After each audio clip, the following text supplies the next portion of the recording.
everyone. Welcome back to Podcast Kids. I know it's been a long time since my last podcast, but truthfully speaking, I've been struggling to find a committed co-host for my peers. With everything going on in the world today, I decided that I can't use that as an excuse, and there is so much to talk about, and everyone has more free time to listen to podcasts and think about them properly. So I thought this is a great time to start recording again.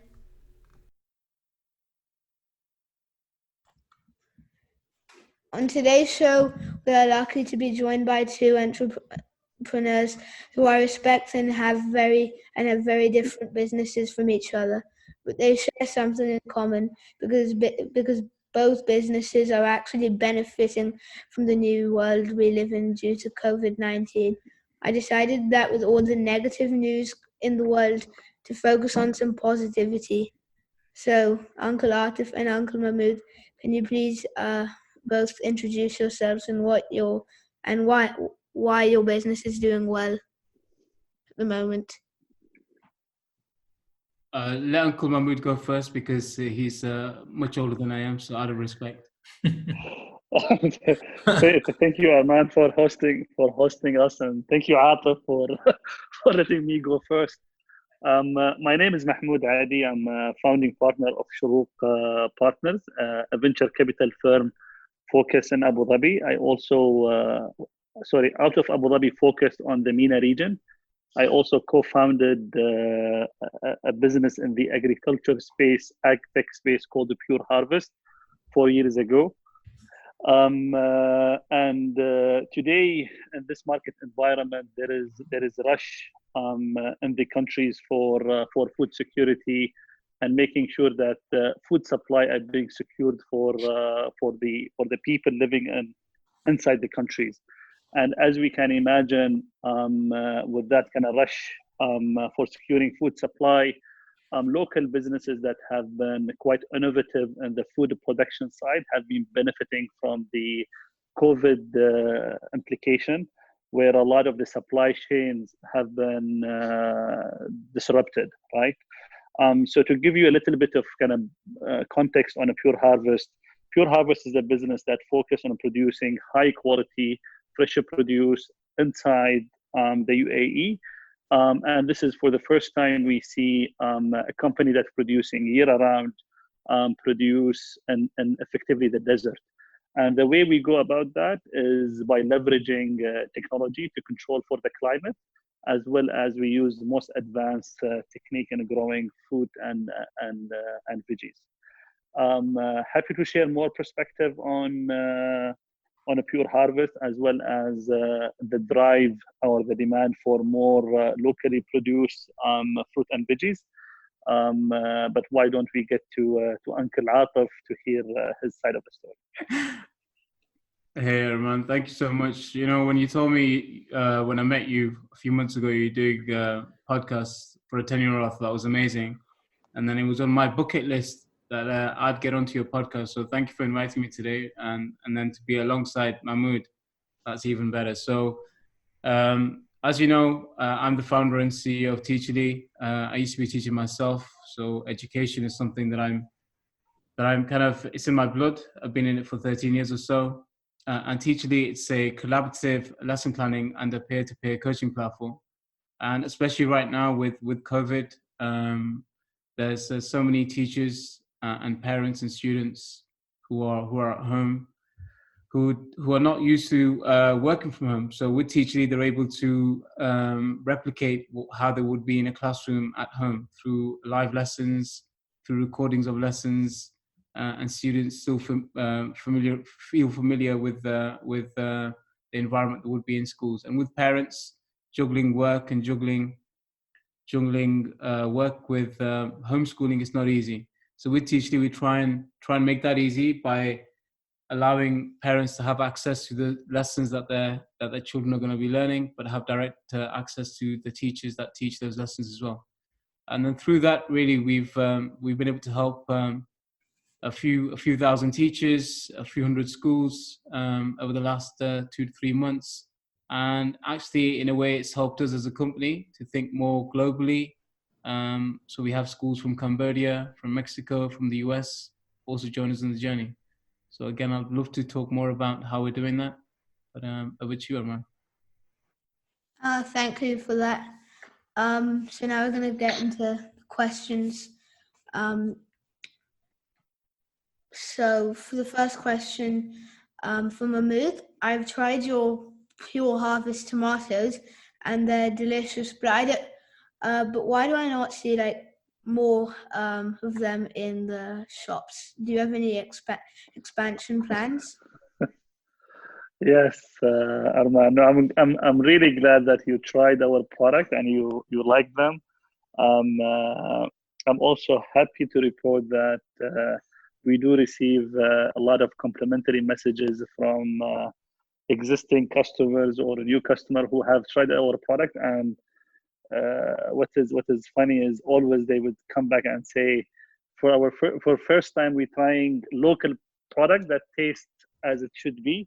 And the slogan for the company is it tastes as it should be, effectively, right?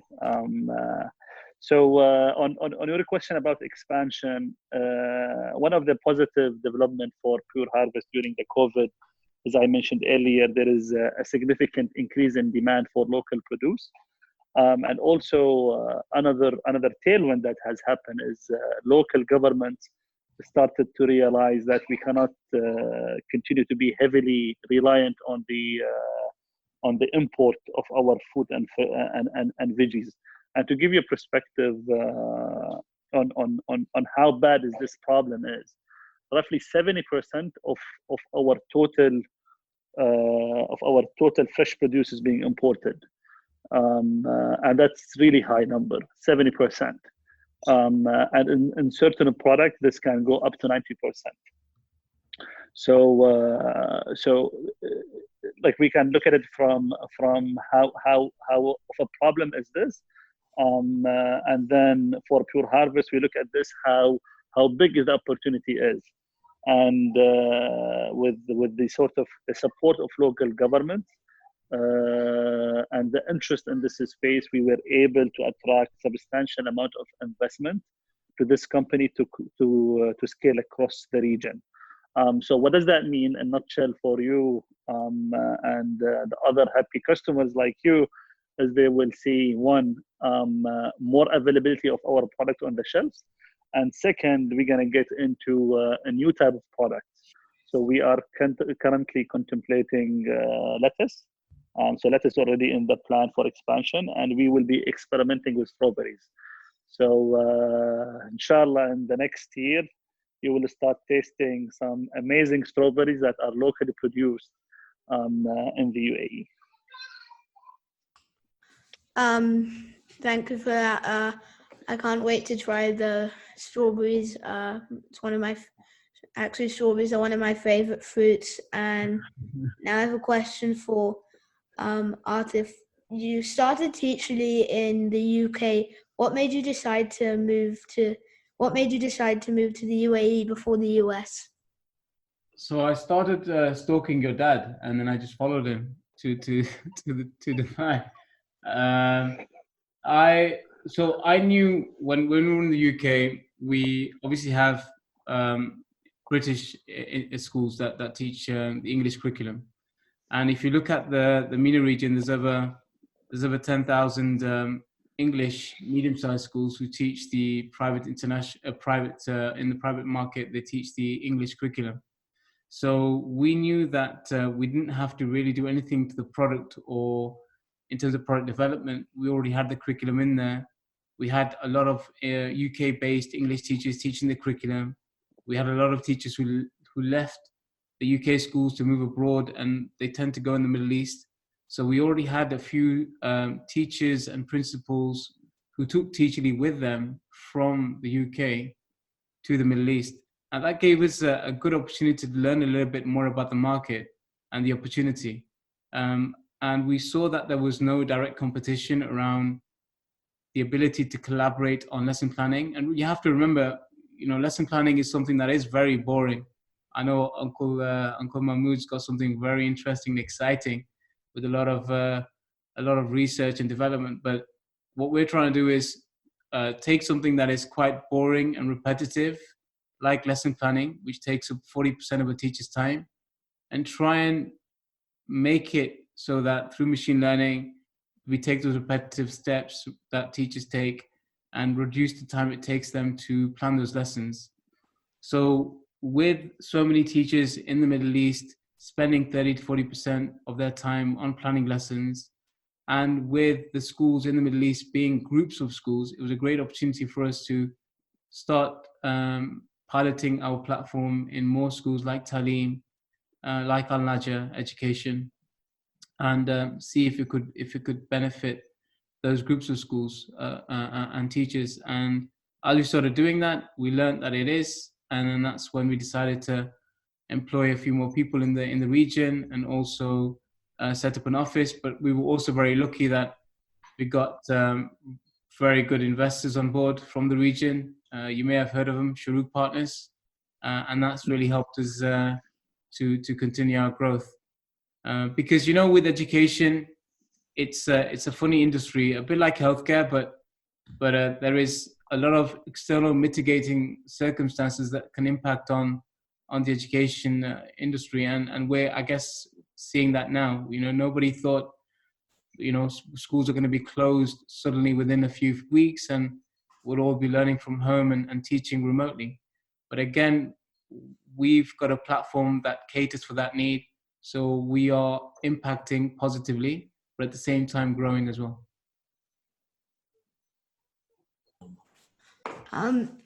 So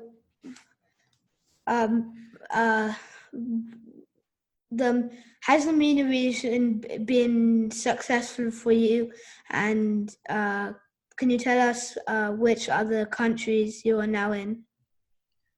Yes, so the Middle East is becoming more and more successful for us. We have an amazing team. So with any company, Arman, with any startup, the idea, but it's always the execution. And with execution, you need a really good team.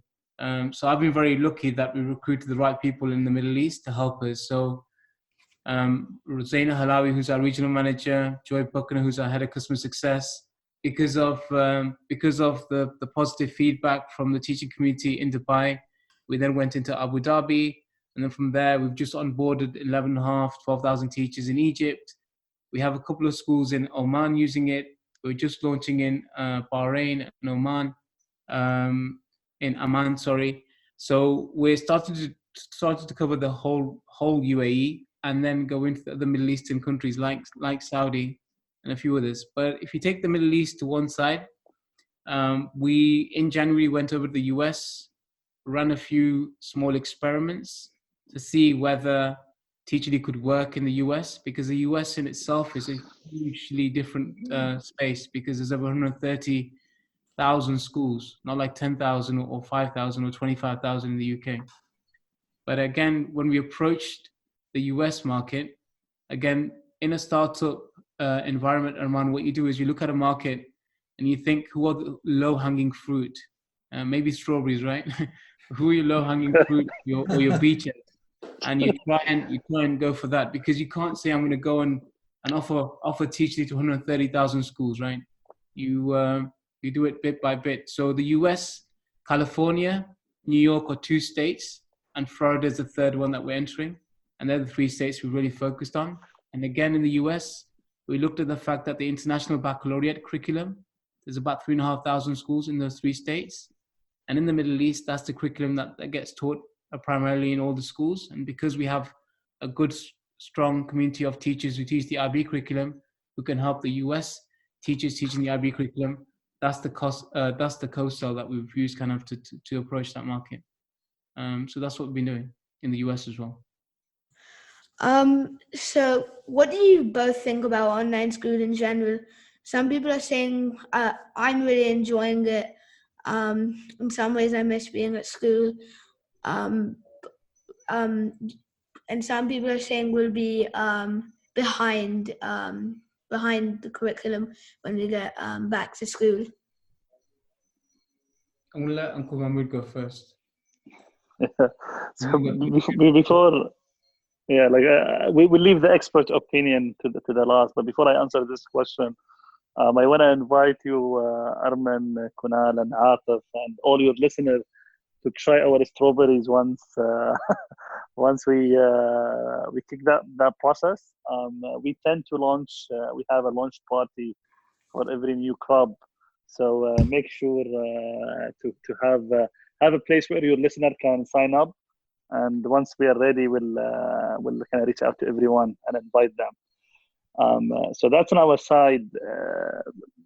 From my perspective now, talking as a parent of two kids that are going to school, like fundamentally, the way that I think about online education is no longer is a luxury, is more now a necessity in this market, and like in today's environment is required. But then after COVID, I would I would expect online education to be part of the education journey going forward. So I would think about a hybrid model. Now, the positive elements of it, of course, like kids, they save supposedly they save time. They are more focused on what they want to learn and education, and also you can if we start about if we start to think about the potential of the online education model, effectively what we could do, we could teach like a larger mass with the kind of, let's say, from the most sophisticated teachers, right? So we can also have education access to people who don't have access to today. So there is a lot of externalities and positive externalities that we can think about, right? The one other thing that I want to bear in mind as more of an area where we need to figure out how to adapt to it is the social skill that the kids are missing today from not going to schools, right? So we know that kids at school, they don't only learn the subject, but also they learn social like social aspects of interacting with each other, team playing, like also exercises, and so forth. Now, there are certain parents who, like you are lucky to have parents who cares about a bunch of those elements, and they would institute those on your daily activities or daily routine. Not everyone is that type of parent, so we cannot let, let's say, the mass also fall behind. So I think it's an experiment, and we gotta learn, and we gotta like figure out how to augment the in-person education with online education. I'm quite excited to learn more, but I'm sure Uncle Atif has been giving this a lot more thought, given given he's in this day in day out. But that's it's good to get a parent's perspective. I'm also a parent of two daughters, Raya, who's 8, and Hania, who's 2. But Raya, who's 8, I'm seeing how different it is, because a lot of the schools, for example, that in the Middle East are private international schools. Raya goes to a local comprehensive school in the UK, which is state funded. And so I can tell you from my personal experience, whereas Arman, I think yours is a little bit different. When we spoke last time, you get a lot of content online as well. Rise is mainly an email, and me and her mom get an email, and her mom at the moment does a lot of the homeschooling with her, and it literally is an email with a reference to a book that she's got for maths and English and science, and then a PowerPoint slide for art, for example. And she's learning the cello at home, so that she does a little bit of music. But it very much is very asynchronous, not synchronized. It's not real time. Whereas when you think about an online school, a lot of people don't know the definition of an online school, because people assume straight away an online school would mean that you would have the 700 or 800 students maybe online at the same time, doing all online classes at the same time. But it's not always like that. It's not like that. When you think about students, or you think about children, everybody learns at a different pace. Teachers also have a role to play here, because teachers, you have to remember, there are different age groups, right? Some who are really young, who are used to using technology, and they'll be very, very comfortable with using technology to deliver remote teaching in an online school environment. But then the ones that are a little bit older, who are used to a certain way of teaching lessons in front of the classroom, they'll find it a lot more difficult. So you need to also try in this online schooling environment, not to always focus just on the student, but to also focus on how can the online school impact on the teachers themselves? How can you bring the younger teachers and older teachers together in that environment and help the older teachers, for example, get a little bit of upskilling or reskilling in delivering online teaching? Because to have an effective online school, the first thing you need is an amazing online teaching community who can deliver effective online lessons, because they are different from face to face. The other thing as a parent, for Mahmood, for me, and for Kunal, would be the safeguarding and privacy of children. So you may have heard recently about the issues with Zoom and Zoom bombing. You know, that's a huge concern. So in Singapore, in Taiwan, in a few other countries, especially in Asia, Zoom as a video conferencing tool has been banned. So we're fortunate in Teachly that we really honed in and focused in very early on the workflow of a teacher, and we built our own video conferencing tool. So we don't use Zoom or Microsoft Teams or anything like that. So we have our own, and then that enables better safeguarding and privacy, and teachers feel more comfortable using an educational focused product that understands about safeguarding. So that's good for us. The other important thing. Sorry to interrupt, but that happened to one of I was chatting to my friends on Zoom, and we some random person jumped in on our meeting. We removed him from it, but then recently Zoom have added this feature where you can there's a waiting room. It automatically turns this on where the person goes into the waiting room, and you can admit them or remove them. Yeah, no, you're right. And if you think about it, right? So you say, you know, like you just said, they then changed it. They changed it because they're not in education. So you have a lot of companies, whether it's Microsoft, whether it's Google, whether it's Zoom, because they're huge companies, but there's a huge opportunity in education. And they see it, but the product is not educational focus. If you use Zoom for video conferencing, for example, in an online school, you still have to use 3, 4, 5 other platforms to help you with your workflow. So with Teachly, it is a workflow tool, and that's why, you know, we focus on planning, collaboration, delivery. But the last thing I want to mention is this, Arman. I you know, if look at you doing podcasting and all the other things. And Uncle Mahmood's right to mention about social skills and social and emotional learning. It's a huge part of any curriculum.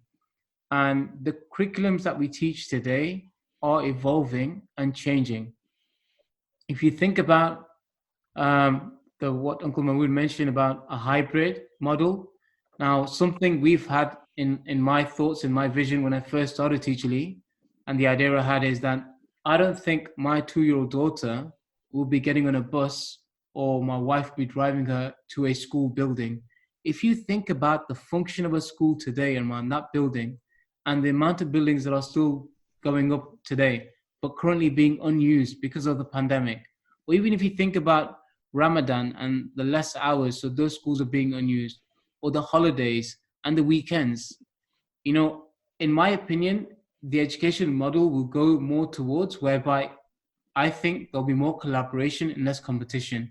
You will have one school building, in my opinion, being shared by 2 or 3 schools, because those students are not going to go in 5 days a week to one school. You think about urbanization, right? So Uncle Mahmood's mentioned about the technology they're using for some of the things they're doing around that. But if you think about the mobility and Uber and that the impact it's had on the population, 70% of the population will be urbanized by 2040. So you think about flexible working for people. I also have a huge belief in, and my vision is that, you know, Hania will be going to a co-working space where there will be a group of teachers facilitating teaching, but then she'll go into a school probably 2 days a week. So it'll be a very different when you say online school, online school will be very different. Does that make some sense what I'm saying? Like it will be very different in the future, in the next, I don't know, 10 years or so. Yeah. Arman, if I may kind of point out one interesting insight that I just learned from Atif.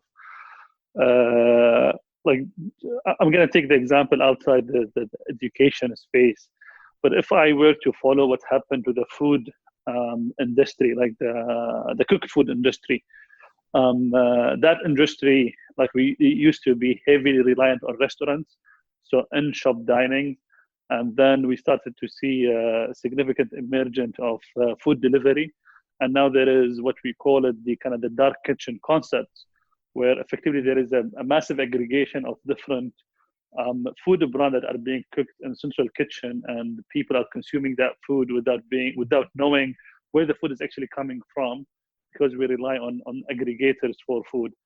Now, what Atif is sort of kind of alluded to is the emergence of the dark school concept. Hopefully, they're not dark; they're light, full of a bright and future and education. But it is an interesting parallel to draw, that how things have been emerging actually in that trend on other industries. And I do believe in what Atif just described. I don't know when it will happen, but I can rationalize it, which is interesting learning for me. Thank you for sharing that, Atif. Okay. I have a question for Mahmood. I keep hearing, and I know about how hard it is to raise money due to COVID. I want to congratulate you because you managed to achieve to raise a huge round. From what I read, can you describe how easy that was, and what the process was like? And is it true that you raised $100 million? So jealous. Next on the list is the Teacherly. They're gonna raise a ton of money. So I'm not worried about Teacherly. So on a pure harvest side, just to kind of give a context here, it was not an easy fundraising process, right? It took a lot of effort, a lot of time, a lot of sweat and tears to actually get to this outcome. But let's unpeel the onion a little bit, right? So when we talk about fundraising, effectively, what does that mean? There's an opportunity, right, and there is an investor, right, and you want to make sure there is interest among the investor group that this is an opportunity that will return the capital with also the return that they expect. Right now, in the venture side, where there is high risk, there is high return expectation. So to kind of bring this back home to your topic about COVID and the implication of COVID, a lot of people, they were under the impression that we can achieve food security by accessing food supply from either the countries around us or from being able to fly in food, right? Now, what was sort of kind of a new piece of information or a new reality that we are faced with COVID is even a flight cannot come into the country. So what does that mean? There is a halt of the kind of the supply chain to access the country, and with that, it means that the kind of the demand of the local supply will increase. And we have been recording our best months since the COVID started, right? Every month has been a record month for us because there is also another technical point. As we approach summer, there is more sunlight, there is more produce, and all our produce are being sold at very good prices. So we have been recording quite nice sales every month.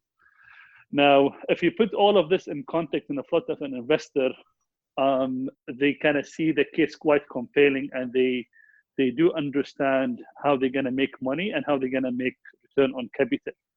Where prior to the COVID, it was sort of kind of a difficult conversation to have, and we needed some, let's say, believers in the food security, as well as people who believe in like a local produce. So what I don't want to imply is the COVID helped us kind of, let's say, close the funding. COVID helped us accelerate the funding, right? But it took a lot of effort of convincing sophisticated investor why this is a good investment opportunity. Why do we believe the macro trends are supportive? There are tailwinds in the market. They are supportive for this case, right? And how those investors will make money at the end of the day, right? So the kind of the general environment benefited from this, but it took a lot of effort to get to where we are here. Now, if I have a few more minutes, what I can share with you, Armin, is if you think about the same problem in any other market, is actually the investor are quite comfortable with it. Now, and the next question would be like, why then it is more difficult to raise funding for such a business here? To answer that question, like food.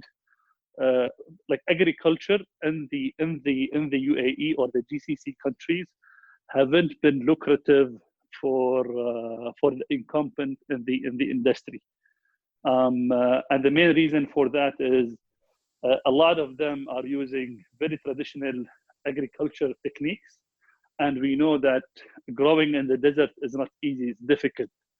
So if you don't put the hat of the technology aspects of it, is actually quite difficult to make a sustainable operation, right? So there is no success stories, and investors, they always get more comfort if they see success stories, that they can draw parallel comparison between them. So to wrap this up, it took a lot of effort.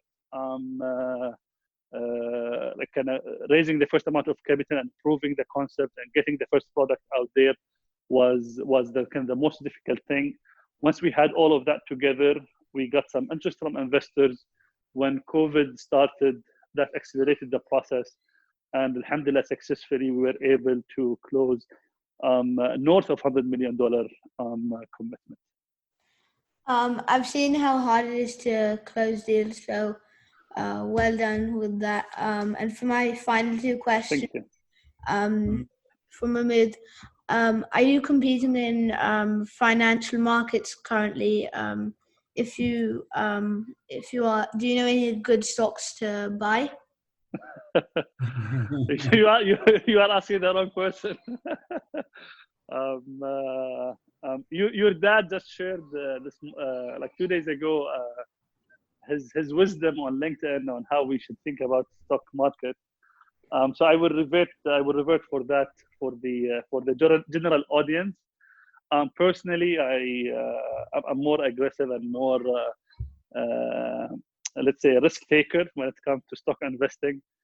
So I have seen like I did see opportunity in the tech when they got hit with COVID. So I will not recommend a specific name, but I like technology. I think it has a significant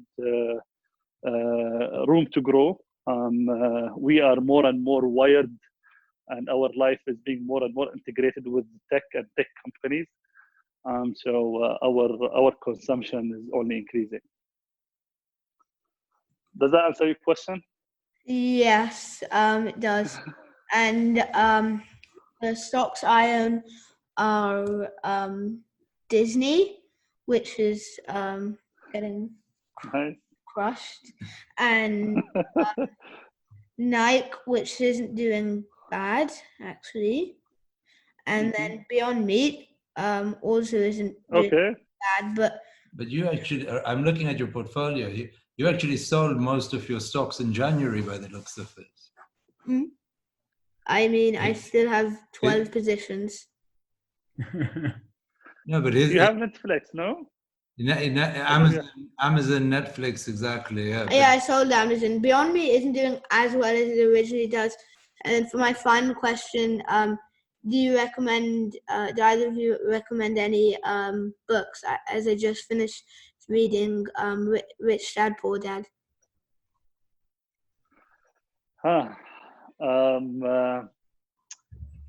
For your age, I need to think about it. Like nothing that can come to mind. How about you, Atif? Do you have a book on top of your mind? Yes, at his age group. Is it something to do with? I mean, when I started Teacherly, I read a book that's very old, and I don't know if your dad knows it or not. It's called Who Moved My Cheese? Yeah, that's a really good book. Very old. A lot of people, some people do know about it, but so that's something I'll recommend. But for you, like if you want just fictional book, kind of something you can read pastime. No, like I mean, I'm like almost finished with Rich Dad Poor Dad, and I'm also reading a Phil Knight Shoe Dog, which is by Phil Knight, the Nike. Mm-hmm. The Nike. And you're also reading Richard Branson's book at the moment. Yeah. He's in trouble, isn't he? He's looking for a buyer for Virgin now. He is, yeah. I think he's looking for some money, from the government, from the UK, for a bit of help. But I'm not sure exactly what's going to happen. Okay. Thank you everyone for being on taking time off to be on the show today. Is there anything else you want to say? I just want to say that I want to put my hat in right now to get you on my team when you're ready, before Uncle Mahmood. So he didn't say that first, I did. So please, just remember that, yeah? Yeah. Well, what I'm gonna offer him is more appealing, right? I'm happy to be first checked in your company, Arman. Yeah, actually, that's true. It could work quite well then for you out there if he's in. It could, exactly. Arman, it's been a pleasure, man. Thank you so much for putting this together, thinking of the questions. The questions were varied, they were different. You had two people from two different industries. Not easy to a podcast with two people from two different industries. So well done. Yeah, no. Thank you for taking the time. Thank you for thinking of us. I'm quite excited to learn to get feedback from your audience. Like who gonna listen to this? Are you going to give it to your close mate? Current platforms are on Spotify and Stitcher. Wow. Well done. All right. Awesome. Thanks, Arman. Thank you for listening and for you guys for being on. No problem. You take care. Thank you. And continue learning at home.